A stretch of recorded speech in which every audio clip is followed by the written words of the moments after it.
So, welcome everybody. I'm really excited to introduce you all to Di Foster, who for many of you actually shouldn't be their first time experience. We were really fortunate enough to catch up. Gosh, it feels like a wee while ago now. I think it was a wee while ago.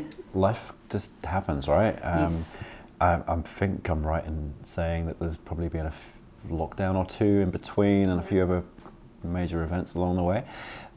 For those of you who haven't caught that interview that I had with Di, I would really recommend following the link, wherever that might be, to go and check that recording, because we delve into some pretty amazing content, a pretty amazing backstory for you, Di. Extremely inspiring story, I have to say. And I've had an incredible amount of feedback based on that. A lot of people watching that being left feeling not just inspired, but quite emotional about your journey. Possibly more emotional than I feel about it. Well, yeah, and look, I think that's quite a neat kind of segue, right? Because I've picked up on the fact that you are quite publicly stating now, which I'm really excited to see, that you are now very keen to move beyond the story of Di Foster into the forward-thinking future of Di Foster. And I guess that's what I wanted to explore today, in part, is to dig into that and find out what is Di up to today, and what does that look like in the future? So Timing's so interesting, isn't it? Because when I put out those posts, literally in the last week, I didn't connect, the dots or anything. It's just that I guess after COVID, so I had a good 2 years where I didn't speak, and then so coming out of COVID, it was like, if I'm going to speak, what do I want to talk about? And it's like, I guess when I first started speaking, it was incredibly cathartic for me, to kind of understand my story, and then it became, like a bit of a, I'm going to say performance, because I could do it quite well and all of that, and I got amazing, coverage and ended up in a book in the States, and all of that led to some really interesting places. And I guess over COVID I just revisited why I wanted to do it. And it's such a great question, because it's like, I have to feel inspired myself to want to do it. Yes. And I could hear myself speaking, and I was like, it's an incredible story. And I feel a bit distant from it now. So I guess what I've done is I've examined why I handled things the way I handled them. And so I've always said my story isn't a cancer story, and now I'm starting to understand why that is. And so what I've done is I've examined some key moments in my life where I made decisions that very much affected the rest of my life, and at critical points where I've had to reshift those. So just as an example, because I love examples, you know what I'm like, theory's not my thing. Yes. So as an example, I'm an 8-year-old and I'm sitting in the car, and Mum and Dad are talking about this exciting thing they're going to tell us. And I couldn't guess for the life of it. They're talking about the fact that it's exciting and maybe the kids won't be excited, and I couldn't for the life of me think what it was. And I'm third child, there's 5 seats in the car, so obviously we're complete. There's 5 of us, there's a 5-seated car, life's complete. Yeah. And Mum announces when we got home with my brother and sister, my older brother and sister, that they're pregnant. And the story that my 8-year-old told herself was that my mother did not need me to be the baby of the family anymore. So I grew up.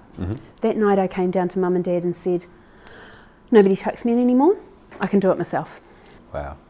Now that was a critical point as to how I then, and then, there were other incidences where, my brother, who had a bit of a rough time, growing up with some mental health issues. I remember looking at my parents and thinking, they don't need any more pressure, they don't need any more problems, or, so I'll be good. And that single decision then went on for the next 18 years of when I was constantly choosing to do what I thought society wanted me to. And then I got to 28 and thought, I'm miserable, and I left my life. I feel sorry for my husband at the time, because I just literally was like, I'm done, I'm out of here. And so what I think is really fascinating about my story is fine, I've told it, but actually what led me to be the person that I am. Yeah. And it was because at 28 I shifted away from my life and went, I'm going to figure out what's right for me. Yes. Yep. And so it started 10 years before I actually got secondary cancer, constantly going, do I want to lean into that or do I want to lean away from it? Yeah. You know, and yeah, so And there we go. thank you for sharing that. And this is why I love talking with you, because there's so many of us out there that haven't had the foresight or the intuition to unpack those life events. Yeah. And so many people, particularly in leadership roles and management Yes. roles, who find themselves in those positions, are possibly scratching their heads, or worse, because they don't understand what are those blocks or those emotional barriers that are stopping them from being the amazing leaders Or they could be, right? Just the triggers, you know, like, Yeah. you know, I constantly talk about the fact that it's our ability to respond that's important. And, you know, the triggers tell us things. You know, we get told, feel the fear and do it anyway. Man, feel the fear and examine why it's there. Like, I'm super interested in, you know, people say, I'm afraid of this. Is that logical? Should you be afraid of it? Yeah, if you choose to do it anyway, that's fine. But actually, if that fear is constantly coming up and stopping you from doing something, that's a great sign, tool, whatever, to examine. Yeah. And Yeah, I think that's why I'm super excited about sharing Life Beyond, because I've gone back and gone, what happened to me? Or what story did I tell myself? Or Yes. what beliefs did I pick up at that time? And then how I completely shifted myself. If people see me now, they're like, but you've always been relaxed and chilled out. I was so busy. I mean, I was a production planner. I was hard. You know, I yeah. was like, you know, dare I say it? My nickname was Hitler. Yeah, Because right. I was stomping down that factory in my boots and, you know. Yeah. And so I look at myself now, and I remember a massage lady said to me once, Di, and I'd literally driven into a gravel road, spun my car around and parked, you know, like, you know. And she said to me, Di, we're just going to have to wait for your spirit to catch up. And I just sat bolt upright and I said, you are constantly expecting me to be zen and it's never going to happen. And as soon as it came out of my mouth, I thought, that's not true. I'm going to spend the rest of my life figuring out how to do that. Oh, awesome. So the disconnect, right? Yeah.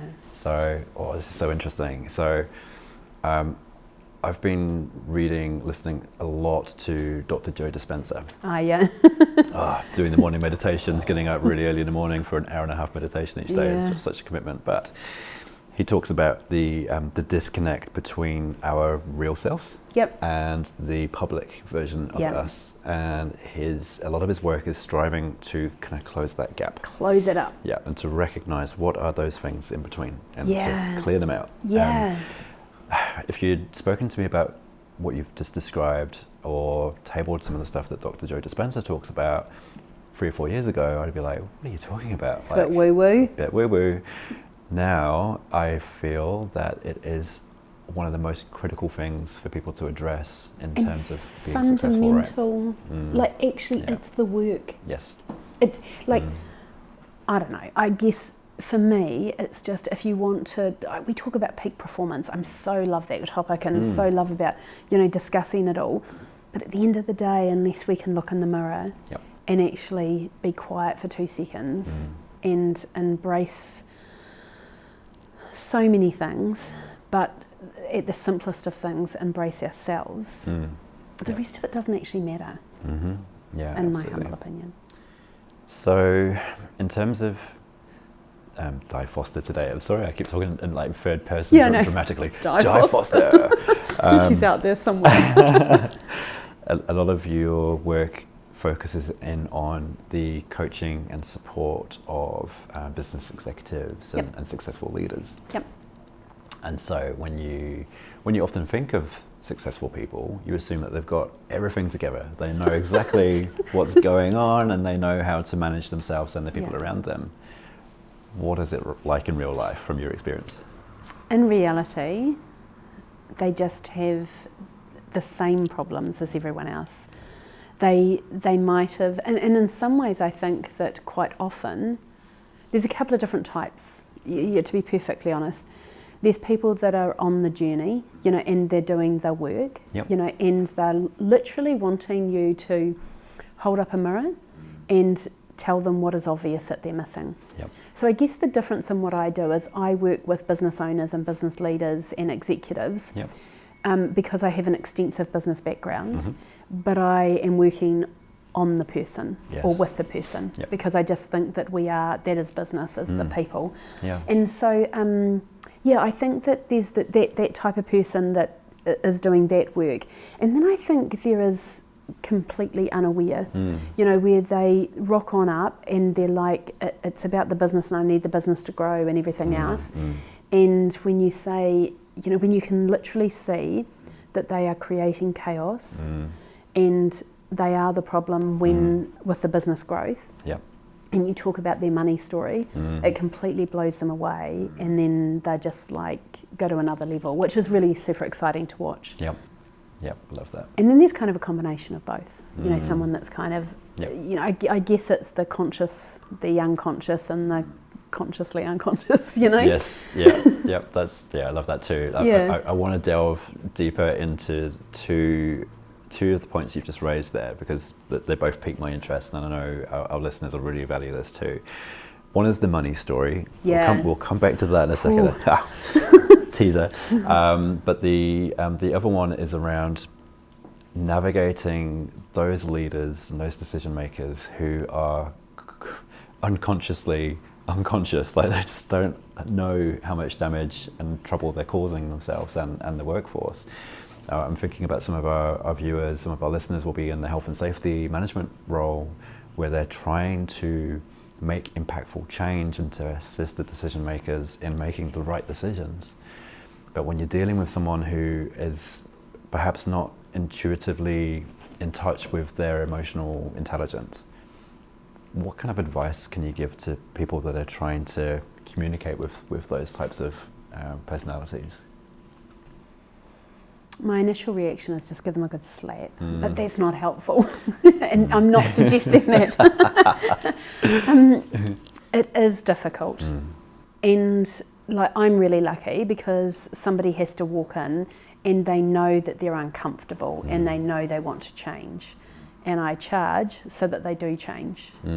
Because you have so I'm lucky, I don't have to go to a workplace where I've got all of this other stuff.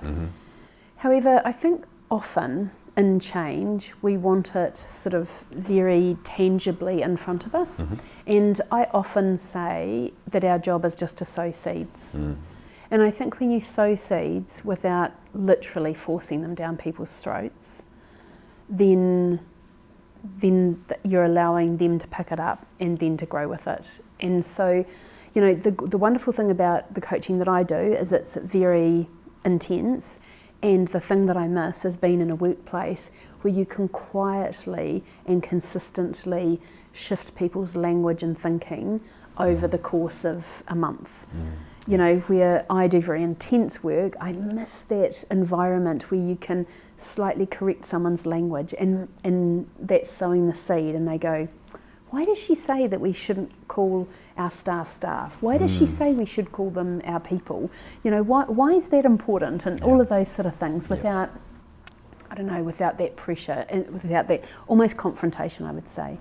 And then on the other hand, I've probably been that person in the workplace that's actually really okay with really blunt conversations. And that comes down to knowing yourself, but also coming from a place of you need to know yourself well enough. Excuse me. You need to know yourself well enough that you know whether you're doing it for your own ego or whether you're actually doing it for the other person. Nice. Yeah. Because I what I notice in workplaces is that there's a whole lot of ego going around, and that's an interesting pull. So good. So from that, the takeaways I think would be your value proposition, so being aware of what you bring to the table and ensuring that it's not wrapped up in your own personal ego. So testing that if you can, and if you find that it's not your ego, but perhaps you're literally just banging your head against a brick wall, then maybe there is a value disconnect there. And in today's world, especially I know in the health and safety professional space, there's a significant shortage of us out there in the marketplace. If you are finding that after a long period of time, those seeds are not growing, maybe it's time to move on, right? Yeah. But it's also in the private practice space, so those consultants that are out there, is knowing, again, your value proposition. And I imagine, just like yourself, is ensuring that you're only working with people that are receptive to the message that you're bringing, right? It's so important.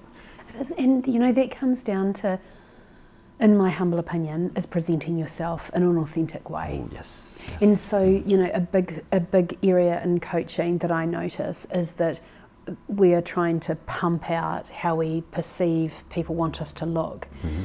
And it's like, oh, what if I'm actually authentically myself? And what if people don't like me? Like that's, you know, and so I know for me, it's taken me a long time to be more consistent about putting myself out there, because I just wasn't sure what I'll be really blunt, I was not sure what value I added. Mm-hmm. And you know, your very point at the beginning is we perceive people in top positions as got their shit together. Yeah, totally. I'd go home to my husband and say, I don't know why they want to work with me. After 3 sessions, I know exactly why they want to work with me. And I was blown away with the lack of self-awareness. Yeah. Is all I could, do you know what I mean? Yeah. Like at some very top level CEO positions, I was like, whoa. I just did not expect that.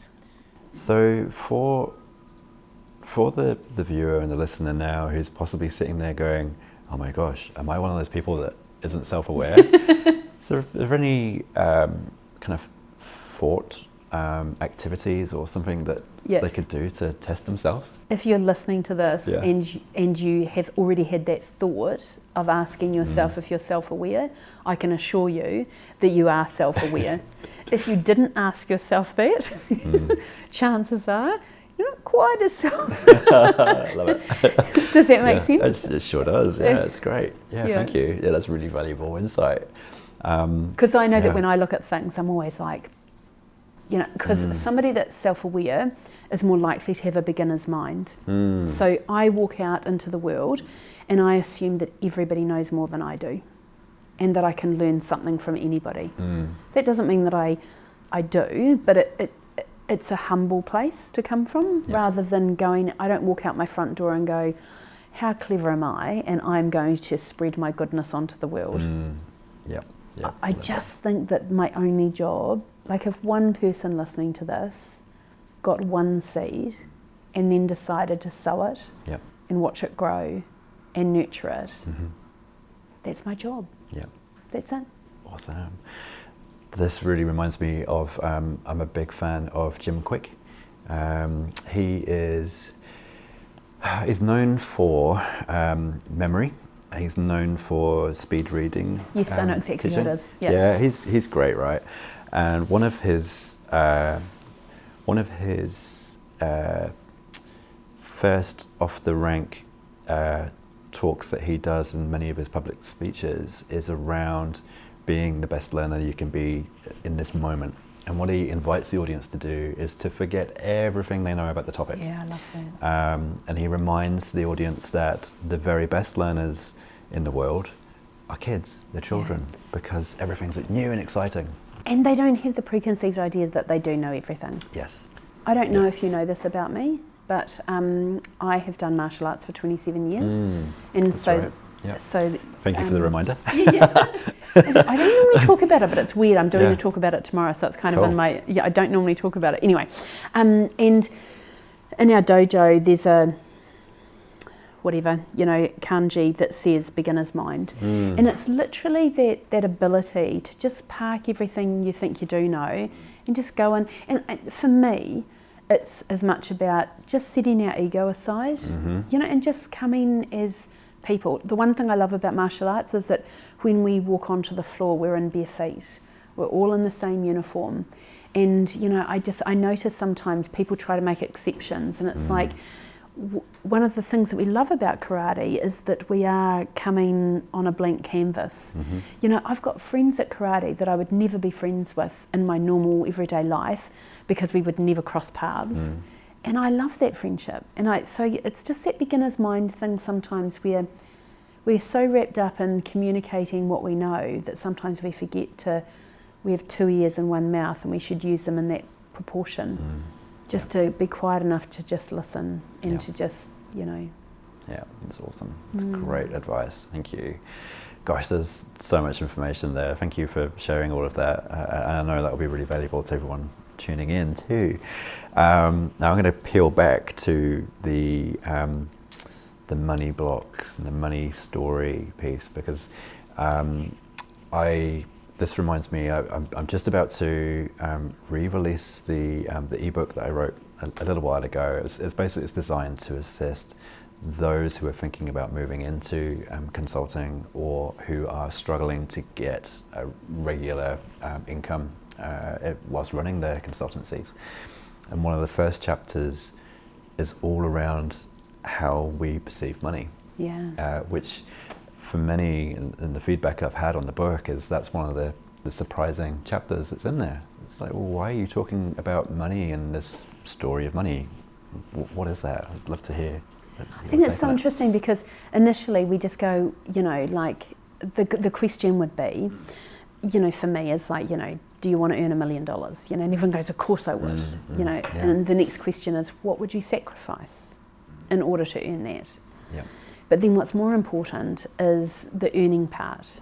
So the direct relationship with what you're paid and what value you offer is very key. You know, it comes down to, and then what I find really interesting is that we quite often get stuck on the strategy and everything over there, but we're not actually looking at the, you know, if you turn around and tell someone you should be doubling your prices, and they go, whoa, can't do that. That's where the block is. It's not in the strategy of the work or anything else, it's in you don't see that you're worth that.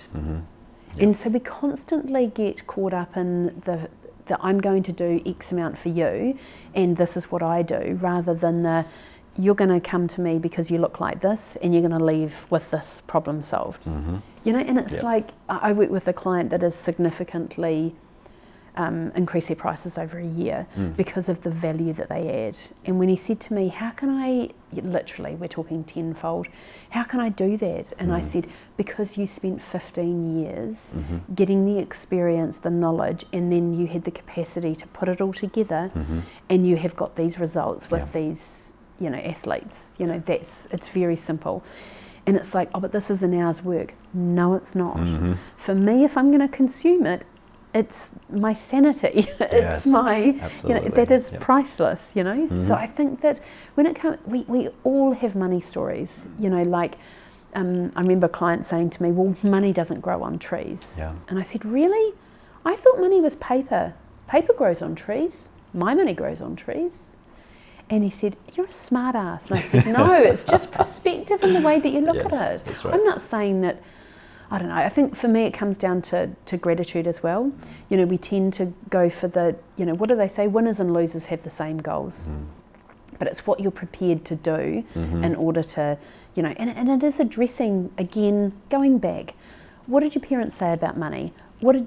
It's not normally your voice, but someone else's voice that you've picked up. So examine, what was it like, what was the family's money story? What was, you know, all of that sort of thing. And then, as with anything, reverse engineering is a fantastic tool. You know, hang around with people that have great money stories. Hang around with people that, you know, money is not a burden to them. You know, like I know in our family, you know, my parents worked really hard, but I also noticed with my dad, he definitely has an upper limit. You know, it's like, this is comfortable and this is okay. And I said to him once, imagine if we were worth this. And he goes, whoa, it's like, that would be a lot of work, Di. And he's right, it would be. But it's like, we can shift, and I just did a post on this, it's like the bandwidth in which we're comfortable to work. And it's like, some people like zero amount in their bank account, and a big shift for them is to have $1,000. And I know for me, I've worked on shifting my, you know, my bandwidth up. And it's like that for finance, for work, for everything. Yeah. A really good story or an analogy to really kind of home run your point is around the more often than not story of a lotto winner. Oh, 100%. You know, they get the tick, they get the prize. They're in the news for a couple of days. Everyone forgets about them, but within a very short space of time. And what is that space of time? Gosh, it's 365 days. Yeah, it's less than a year, isn't it? Yeah. It's quite frightening. Yeah. All the money's gone. Yeah. They're back to square one, wondering what on earth happened, right? And I don't think they're back to square one. I think they're back to where they're comfortable. Yes. So it's that bandwidth. I've had a similar conversation with my wife recently around your personal thermostat. Yeah. And so your thermostat's set at a particular setting that you're comfortable with. Yep. And as soon as you start to creep outside of that range, whether colder or hotter, you tend to self-sabotage, right? 100%. Just to get back. Yeah. And it's to do with comfort level. I just happen to be comfortable. We had this conversation before. I don't like the cold. Yeah. Do you know, we fall within that. And some people master the art of uncomfortableness, which I love. Yep. But again, it just comes back to knowing yourself. Yep. You know, if you live a certain way and you're comfortable with that and you have no problem with it, then what's the problem? Yeah, winner. Yeah, absolutely. And I guess that comes back to the definition of what is success. But before we delve into that, my goodness, we're going to get to lots of territory here, is around what are you prepared to change or give up? Because that, I feel, is key to adjusting your bandwidth or adjusting your thermostat, right? You've probably seen I've been doing loads of posts recently on things like getting to the gym on a regular basis, getting into cold water, whether it's in the ocean or a cold shower. I do that. Loads of people are getting in touch going, that's cool, not for me, what are you doing? Yeah. And it's like, I'm doing this to become comfortable being uncomfortable. Yeah. So this is just the tip of the iceberg. I'm adjusting everything I can identify as needing tweaked. All of this stuff is making it really uncomfortable. Sometimes I feel like a bit of an imposter, but I know that that's almost like a check on a checklist to say you're headed in the right direction, keep going. And it's really interesting because I've been doing a massive amount of work on my habits recently. Cool. And I was talking to my sister and I was like, I'm trying to change this, and this. And she knows me quite well. And she goes, Di, what's the one thing that would significantly shift the needle? And I was like, oh, that's easy. I have a one thing. It's definitely for me, my diet. Yep. And so what happened for me was, perimenopause, everything just shifted over the last couple of years. I thought it was like 5 years, but I've gone back and looked at some things that's definitely in the last 2. Yep. And it just all jumbled up. And I went, all right, I just need to kind of reset and move forward with that, and then everything else will fall into place. Yep. She goes, Di, you never go a day without exercising. You don't need to put boundary, you don't need to get tough on yourself in that. Yeah. You need to get tough on yourself in this, because this significantly affects you as a person. And I'm not saying that that's like that for everyone, but it's definitely like that for me. Yeah, cool. And again, it's that self-awareness piece, right? Yeah. It's similar in the business side of things where we've experienced it. I'm talking to a lot of our customers and a lot of my networks. Everyone's experiencing it at the moment, where there's been a bit of a dip in business leads and inquiries, and it's taking longer for people to accept business proposals. It's like, come on. We're all finding it, feels it's a bit of a it's a bit of a grind. Yeah, totally.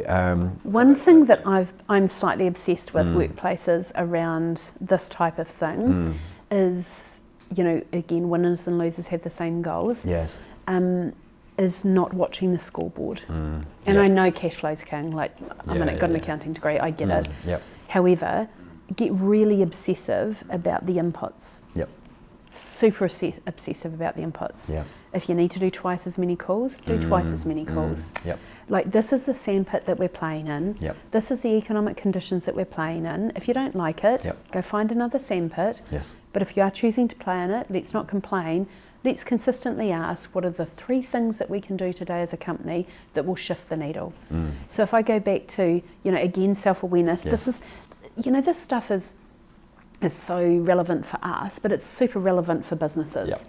Yep. It's like one of the people that I admire most is one of my clients that is amazing like amazing at identifying what the one thing is that him and his staff do every day that consistently shifts the needle in the business. Yeah, awesome. They've had to make twice as many calls as they did this time last year, Yeah. but they've ended up with twice as much business. Yep. Yeah, You know, it's all because it was a relative. bit sticky, Yeah. Mhm. you know? Yep. So it's like, things are taking longer. You know, as much as it's hard to get the work in a little bit at the moment, or it might take a little bit longer to get in, we need to be very conscious of the other end as well. Make Yes. sure you're forward charging for the work and you're not, you know, because I would sooner not do the work if I'm not going to be paid for it, so I can spend more time on the leads if that's what I need. Yeah, absolutely. Yeah, thank you. And you've beautifully brought it around to the point that was in my mind and then jumped out, was around what is the one change that will have the biggest impact in the shortest space of time, because often we get busy doing all these things and it's like, well, actually, hold on, what is the purpose and what is the output of that particular action? Is that really what you'll be spending your time on right now? I've got a real magpie syndrome. And one lesson for me was around being aware of that, and then knowing that to address that generally requires a really strong and sound strategy. If you've got a strategy, then you know the direction you're going in, right? Yes. Yeah. There's two things. There's one thing about that when you said that is really important. I think that question around what's the thing that will shift the needle, and you said in the shortest space of time. Yes. And the other thing that I like to do with that is what's the one thing that will shift the needle that my future self tomorrow is going to be super happy that I did. Yes. So it's really easy to focus on the urgent work and the important work, but that important work that's not urgent, if we can find time to do that today, the important and urgent stuff doesn't tend to come. Yep. Yeah, that's awesome. Attention project management and construction business owners and health and safety professionals. Are you seeking expert guidance to streamline your health and safety processes? Look no further than Advanced Safety, New Zealand's leading health and safety consultancy. Our team specialises in comprehensive capability assessments, tailored systems, exceptional training and ongoing support. We're here to simplify your journey, ensuring you achieve demonstrable legal compliance efficiently. And here's the best part. With Advanced Safety, you're guaranteed results. We commit to achieving compliance within 180 days or less, providing you with peace of mind and saving you valuable time and resources. Say farewell to intricate procedures and welcome simplicity. Our experts excel at simplifying health and safety, empowering you to focus on your core business operations. To explore our franchise opportunities for health and safety professionals and our comprehensive suite of solutions for construction and project management companies, visit advancedsafety.co.nz today. Advanced Safety, simplifying health and safety for New Zealand businesses. There's quite a clear parallel going on with our discussion around how we make the biggest impact either in our business or within the business that we work within. And then also, and it's intrinsically tied together, is the work that we have to do on ourselves. 100%. Right? It just seems to be, there's like a real duality there. Yeah. And so it's recognizing that and working on it. So I guess that may quite neatly bring us into where you're headed into the future, because obviously this is the key material that you're delving into with your clients today. In terms of the future type of work or the type of messaging that you can see yourself moving into, what does that look like? You know, you said at the very beginning that you get feedback from when people, hear my story and things like that. The realisation that I've made is that the reason, dare I say this? Yeah, I do. The reason that I can say that I uniquely did my journey exceptionally well is because I leaned into getting to know myself before I needed to. Yeah. Oh, yes. Nice. Front footing. Oh, this is great. Thank you for saying that, because often the biggest change comes out of crisis, right? 100%. So we're all terrible for it. We're sitting in that comfort zone, in that bandwidth. Until something happens. Yeah. And the first time I got cancer, I called it my Mach 3 chuck. The second time, I realised that there was very little I changed. Yeah. And so I was talking to a guy out of the States. He actually does websites for Mel Robbins and Jay Shetty and, Cool. He's an amazing storyteller. And I was having a chat to him actually, because he runs this really cool little group. And I was having a chat to him, and he said, why do you tell your story? And I said, And then he said, what was the change? What was the change from when before you had terminal cancer to after? And I said, very little. And he said, well, there's no story then.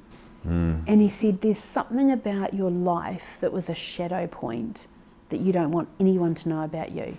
And instantly I went, I know what it is, and I'm not telling anybody. And he said, well, tell me.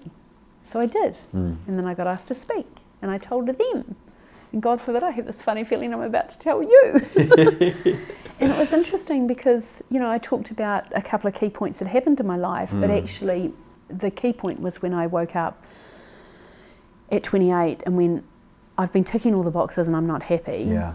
And the hard thing for me to do then was it wasn't difficult to leave my husband. It was difficult to tell the world that I was going to be divorced. Right.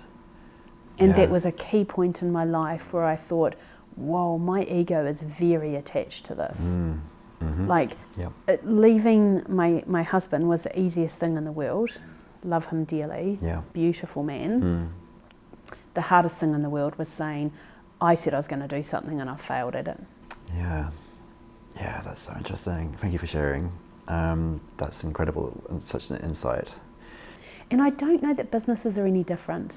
Because, like I was talking to a client this week and it's like, I said, what are you most afraid of? And it's like, she's stuck in this place where she can't sort of do these things because she's afraid that this is going to happen, yet not doing those things is almost going to certainly make that, and so, quite often, we often say, it's obvious that I want $1 million, but yet I'm not going to sacrifice this, or of course I want a successful business, but actually, what are the things you're actually afraid of in you and your business?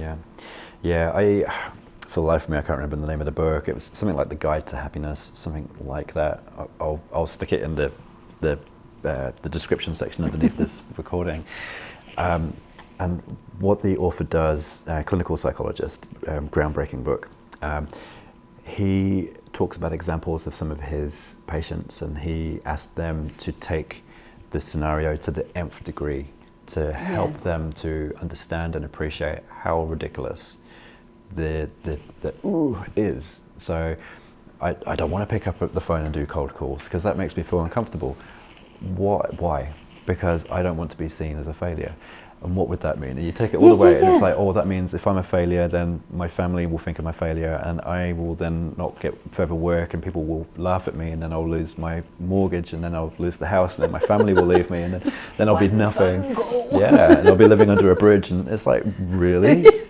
Just for a phone call? Seriously? And then you can unravel it, and it's like, actually, how silly is that? So this is really fascinating to me because it's a classic example of, we catastrophize that one thing, but then I think we do it the other way. So as part of, as I said before, I was in a book in the States, and I do get some random people ringing me that have got terminal diagnoses, and as my way of giving back, a couple of times a week I give them an hour of my time. That's just what I have chosen to do.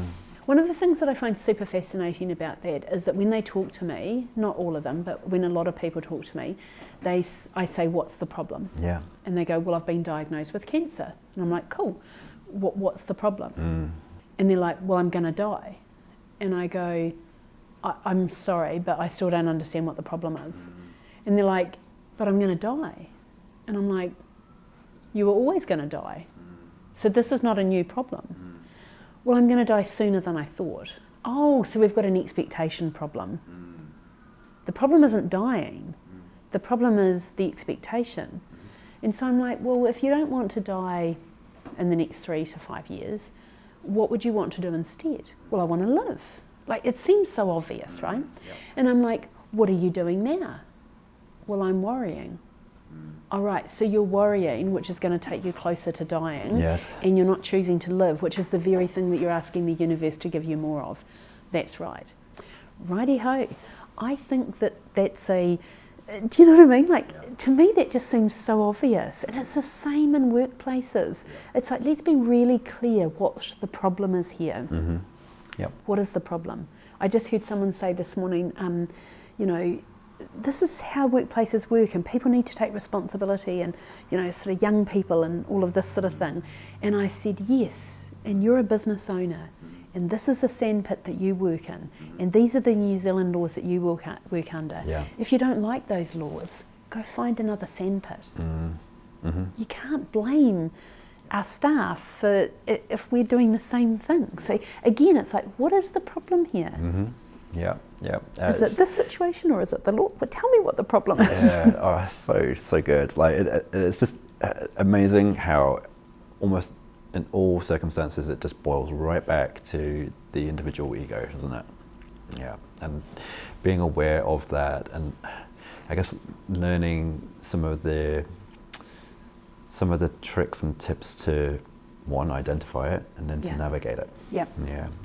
And I'd have to say that is a lot easier than we think it is. It's the story that we tell ourselves around change that makes change. I can change within 3 seconds. I just need to decide. Yeah, nice. You mentioned earlier about the importance of the words and language that we use to describe ourselves, and to describe others. Anything. Right? Yeah. So, there's so many things in that, but I mean, ultimately, we are all the creators of our own reality, right? In a way. Would you agree with that? Yes, in a way. Okay, cool. Tell me more. Well, we still live in a universe. Yes. So we're not 100%. Well, put it this way. Some people believe that we are literally creating our own life, right? Yep. I don't find that particularly useful. Okay, yes. Because that means that the universe is unfolding just for me. Yeah, well, it's all about me, right? Yeah, exactly. And everyone's like, it's about me. Ego. And so I would say that, just in a philosophical way, I don't think that everything happens for a reason, but we find reason in things that happen. And the reason I like that is because it takes the ego out of it. When people say to me, I walked into the shop and then this person walked in and everything unfolds for me just as it's meant to, I'm like, whoa. Because what happens is I think people set themselves up for failure. Because then when everything doesn't unfold as they think it should, does that mean it's 100% their fault? So under that thinking, I'm 100% responsible for creating cancer in my body. Now, on some level, that may be true, but it's not very helpful. Yeah. It's not actually helpful for me to berate myself and judge myself that everything is my fault. So maybe it's more, I like to think it's not the cards I'm dealt, but the way I play the game. Yeah. Now that's because that's more helpful to me. So even if it's true that I create everything in my body, it's not helpful. Yeah.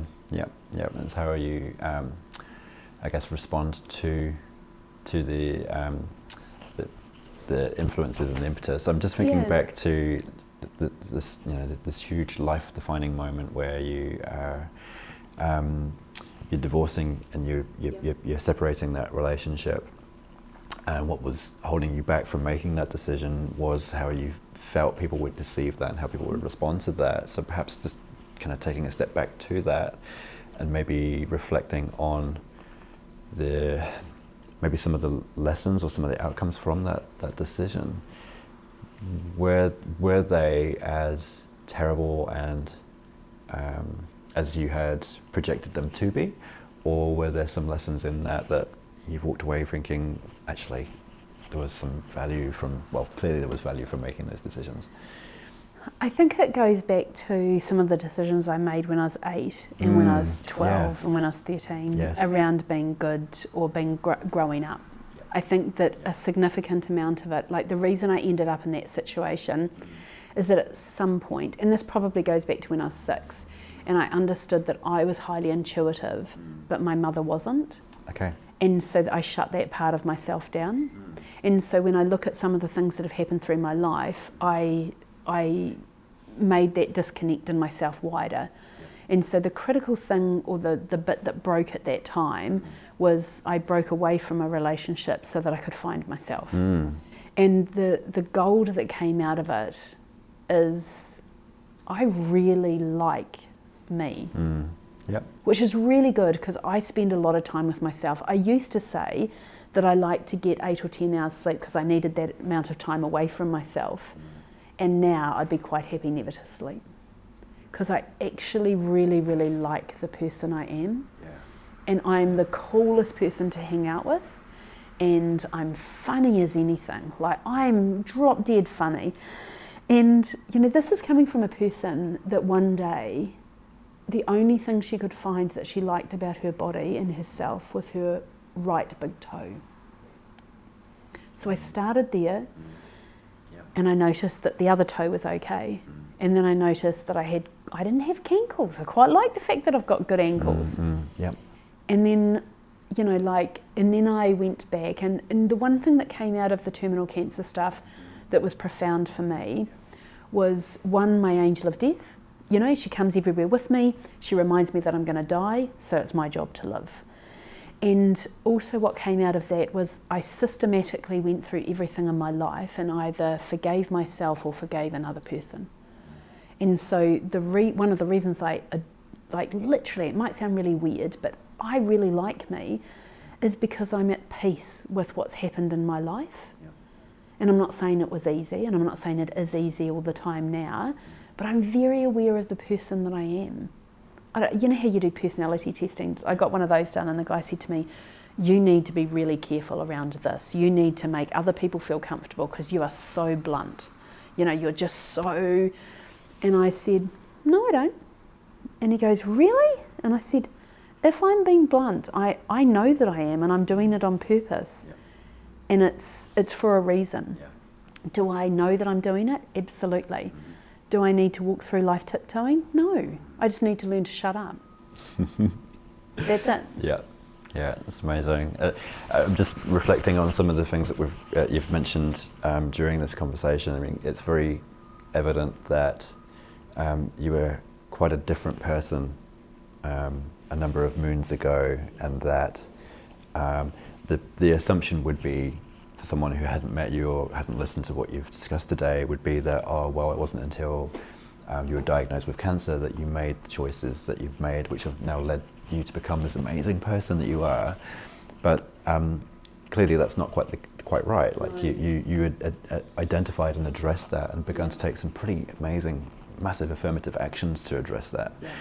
So for those who are tuning in, who are emotionally aware and they know that things aren't quite as they would like them to be, what are some of the first, maybe even baby steps that they can take to begin that journey of becoming closer to their truer selves? I think the first thing is to notice. Notice without judgment. You know, just notice your negative thoughts. Notice how far you go down the negative thoughts before you pull yourself back up. Notice your reactions. Like, if I was starting at the very beginning, you know, if I was talking to my 20-year-old self, I would say, keep a piece of paper, a journal, whatever, that just simply says, I am triggered by. I react badly to. You know, and that is where, like, it's so simple. What you're triggered to, what you react to, what feels uncomfortable in you, is just where you start. It's no more complicated than that. That's where you start. And you just ask yourself, what do I notice about that? Where do I think that might have come from? Mm-hmm. And that's all you do. If you want a slightly more extensive exercise, then you start with a blank piece of paper and you put 0 to however old you are now, and then you jot down key events that happen, even not key events, just some random things that you think of, and then you, in a different colour pen, maybe just jot down some beliefs that you picked up at the time. Yeah. And that is the work. It's actually not that complicated. Yeah. It's actually just, and it never ends. You know, I thought I was the bomb, you know. I'd gone through terminal cancer, I came out the other side, I was 10 years past, I know my shit. And then someone quietly said to me, how are you different? And I said, I'm not. And they said, well, that's not your story then. And I was like, shit, you know, I'm 50, I've got this sorted. No, and so I wouldn't, you know, it's forever unfolding. Yeah. Oh, thank you so much for being so honest and vulnerable, right? Like, because for your average Joe, right? So tuning into this as a, you know, external third party and tuning in and thinking, well, Di Foster is like, she's a coach to some of the most successful individuals around. Yeah. Yet here she is being super vulnerable and saying, I didn't have my shit together. I still don't necessarily have it together, but I'm working on it. And it's like, wow, that's like, that in itself is just remarkable, really, to be able to share that so openly. So thank you. Gosh, like, and it is, it's I guess the one of the key important messages in my mind from this is the importance of keeping perspective, that those business leaders that perhaps we are trying to steer and kind of get them to the right decision that needs to be made, they don't have their shit together. And if we're honest with ourselves, none of us really have our shit together. And the question, this is what the question is, it boils right back to what makes us happy. So you could be on minimum wage, working 20 hours a week, but if you're happy and you're content, you've got everything that you need to be, safe, warm, fed, then who are we to judge the happiness And it goes level, back. right? It goes back one more step than that. Yeah, tell me more. Yeah. Well, what's happiness got to do with it? Oh, okay. All right. Why? Who said we needed to be happy? Well, that's my ego talking, isn't it? My goal is not to be happy. Okay, tell me more. Well, my highest value is to grow. I've never woken up one day and thought the goal is to be happy. Tickle, tickle. It's not. Yeah, right. Yeah, of course. Yeah. Yes, the goal is, for me, my highest value is to grow and evolve. Brilliant. Yeah. On the whole, I'm very content with where I'm at on my journey. But if the goal is to be happy, then you're missing the greatest gift in life. Because, like, one day I will suffer great grief. And I want to do it. I want to grieve for somebody that I have loved so much that it hurts and I think I can't breathe and I don't want to get out of bed in the morning. I want that. Because the price of great love is grief. I can't have one without the other. You can't be happy without knowing what sadness is. And why do we even try? I can be content across both of those. And I just think that sometimes we're asking, or our goals are not quite aligned with, this is a human physical experience. Don't deny yourself it. And I actually think, like, in terms of workplaces, we are doing ourselves a massive disservice because we are thinking that everyone needs to, perform at this level and everyone needs to have this mental health, And one thing I'd say is I think we're getting confused a little bit with life experience and mental health issues. Because mental health issues are quite extreme in their very nature. And I don't think we're meant to be happy all the time, but we're making out that if we're not, that's somehow a mental health issue. Yes. I'm coming from a place that, with a family that has some significant mental health issues, from grandmothers and, do you know what I mean? So I'm not diminishing that. I'm actually trying to say they are different than, struggling. Yeah, thank you for touching on that as well, because there's something that, so I've got a really big family. I've got 5 young kids, and our 2 eldest are kind of in the teen years, and they're navigating that mental health space. A conversation that I often have with my wife is around,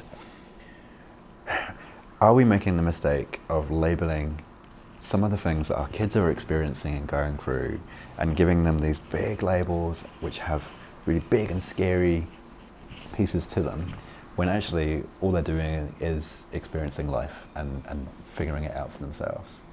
Now, it's not to play down what they're experiencing. No. But at the same sense, it's trying to just give ourselves some context. Yeah, perspective. Of making the mistake of going down some of those really crazy, scary pathways, right? Thank you for sharing that. That's, and again, am I on the right path? Is that what you would? Yeah, I think that and again, like some of the conversations I have with people, like when they are in that terminal sort of situation, is they say, well, I can't let my children see this. And I'm like, why? Yeah. And it's like, I don't want them to have that pain. Really? That could make them the most empathetic person that lived on the face of the earth, and they could change the world because they'd experienced this with their mother. Yeah. Like, why would you want to wrap your child in cotton wool? Like, now you've got me ranting. we use the word resilient all the time. We want our children to be resilient. Yep. Resilience isn't a thing. You practice other things that make you become resilient. Yes. And it isn't by not falling over. It isn't by not experiencing the world. It's none of those things. But it is allowing our children to experience the world and guide them through tools and techniques to minimise that.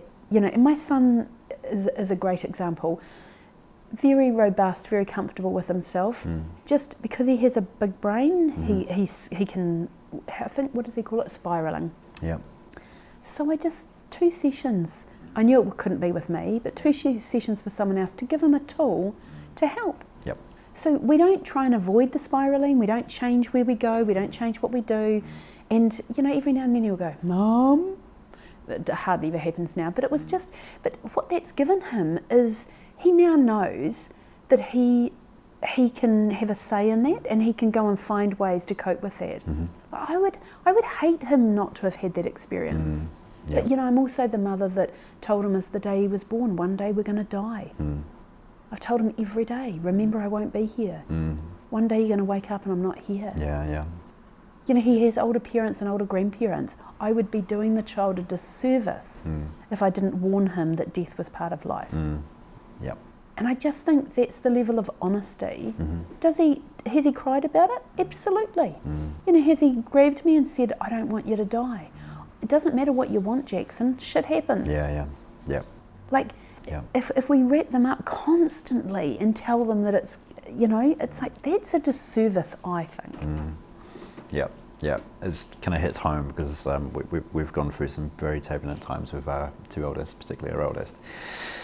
Thankfully, come through the other side, and he is the most resilient, the most thoughtful, smart kid of his age. He's just turned 16, and he's got the mind of a, you know, I would say probably smarter than some of the 50-year-olds that I engage with, purely because of those experiences. Yeah. And why did he have those experiences? Because he's sensitive to the world. Yes. The reason he's smarter than some of the 50-year-olds is they're not that open to the world. And so, you know, we do have some quite open children, and, you know, again, it's our job, I think, to guide them, to minimise the damage, and to get them to the other side. Yep. You know, like, that's our job as a parent, I would have thought, is like not to take them on another course, not to say, don't worry about it, I'm going to fix everything. Like, that's not, you're doing, I would think we're doing them such a disservice. Yeah. It almost makes me go, Yeah, thank please you. just let them experience and figure out who they are. Yeah, absolutely. Yeah, thank you. And again, it kind of bringing it back into business context, in terms of health and safety management context, in terms of business leadership context, it's all part and parcel of the same thing in a way. Same thing. Yeah. It doesn't matter what we're dealing with, it Yeah. comes back to some fundamentals. Yeah, so it's self-awareness, Yes. the words and language that we use about ourselves Yep. and those around us. Yep. It's around The stories and beliefs that we tell ourselves. Yeah. And being aware of the thermostats and those bandwidths, and asking ourselves the questions: Are we comfortable in this comfort? Yeah. And if not, what are some of those things that need to be adjusted? Yeah. What are we prepared to challenge Yeah. in order to get to the bandwidth or the temperature level Yeah. that we actually truly want? Yeah. Yeah, gosh. And so just valuable. remember that if you are seeking something that you've never had before, you have no idea whether you actually want it or not. So my mother, I got brought up with the saying, be careful what you wish for. Because I have a funny habit of, as soon as I'm all in on something, I get it. And then sometimes I've gone, holy shit, I didn't actually want that. I did so much speaking at one time and was exhausted from all the travel. And then so I figured out, okay, well, I only want to do this amount. You know, it's like, do you know what I mean? Because I thought that what would sustain me was actually the speaking, which it does, but not with the travel. So, you know what I mean? Like, it was like, there was a few trips to Aussie and a few things, and it was just like, whoa, that's hard on on me. Yep, which brings it back to the value proposition. So it's, okay, I'm actually worth this much, and therefore, in order for that to happen, I'm going to limit the amount of access people have, charge accordingly, and live a life that's closer to my ideal, right? Yeah. And who knows, you know, on one hand I go, yep, do that, but dreaming, but actually just let it go. Because I people say to me, you know, I have this dream, and I'm like, you cannot dream big enough. You know, 13 and a half years ago, I couldn't have dreamed that and someone reminded me this the other day, 13 and a half years ago, could you have dreamed that you would be, you know, still doing martial arts with an 11-year-old at home and, you know, blah, blah, blah. And I was like, couldn't have even contemplated it. You know, so I think that quite often we focus on the scoreboard, you know, the dream, and we don't focus on the journey. And that is where the gold is. Because that's where the opportunities are. If you're looking at the scoreboard, you miss them. Yay, love it. That's such unfortunately, that's probably the really great place to kind of draw our conversation to a close. I think it's inevitable that we will be catching up again. Excellent. Because this is so good. Like, as a bit of background, I did a BA degree in philosophy and politics, right? Oh so my this God. whole philosophy piece is just totally up my we could talk about that all my day. fun place. Yeah, totally. Yeah. But it is like you're so right in terms of the importance of just keeping it in the back of your mind that it's not the end game that's not the important part. No. Because you hear all these horror stories of all of these successful people getting to that, you know, the top of the podium, you know, the best of the best, and then within sometimes hours, they're hit by a bout of depression because all of a sudden everything they've been aiming towards is now done. Now what? And they've realised that actually they haven't been enjoying or even being aware of the process that they've had to take to get there. When I was in my 20s, I worked with a woman and I just loved her. She was so delightful. And each day she told me how many days until she retired. And 3 months before she was retired, with her second grandchild having just been born, she was diagnosed with terminal cancer, and on the day she was due to retire, she died. Oh my gosh. Yeah. And I remember thinking, I'm never going to retire. I'm never going to count my life down. Or whatever it is that I think I want to do in my retirement, I'm going to do now. So I guess the point is, today. Today is what you have, not tomorrow. Although I think that's a dichotomy. I always, you know, both think I'm going to die tomorrow, and I am absolutely convinced I'm going to live till I'm 120. And I live my life with both of those things in mind. I think that's been a concept throughout this whole conversation. Is like kind of the duality, right? Totally. Duality and dichotomy is such a big thing. It's so true. Love it. All right, cool. That might be our topic for our next catch up. I've got some topics for our next catch up because I have loved this conversation. Yeah, me too. I love the thought of talking about health and safety within companies. I've been giving it a great deal of thought over the last 2 days. Cool. And how we have it as a silo and how it actually needs to be an integral part of everything that we do. Our role, from a health and safety perspective, is to do ourselves out of that role.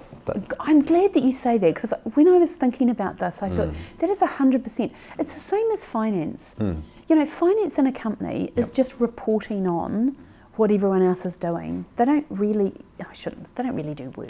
But you know what I mean? Like but we treat them, and I drew this little thing, it's like we have all these departments, but finance and health and safety and governance is across the whole of it, and it needs to be integrated into it and not as a separate thing, in my humble opinion. No, I completely wholeheartedly agree with that. We won't need to talk about that because you already agree with me. I think it'd be really interesting to unpack that. There's so many kind of elements or pieces to that puzzle, but that's always been my approach. Yeah, I agree. You know, even in consulting, which seems completely contradictory to what I'm actually trying to achieve. So obviously I'm selling my service, right? But the end goal with all of my clients, all my customers is they do not need you. Yeah, I totally success. agree with that. I completely in my 20s consistently did myself out of a job because I found better processes and everything else. That made me invaluable and indispensable. Love it. I know, it's so weird. All right, we have to explore that next time. So Thank you so much. Yeah, well, Di, thank you so much for your time. Pleasure. In terms of those who have tuned in, who have gone through this whirlwind of a story with us, how can people get in touch with you? Oh, What's please the best do. way? LinkedIn's probably the best way. Send me a message on LinkedIn. Otherwise, Di Foster, there's a little Di thing that you'll recognise me on.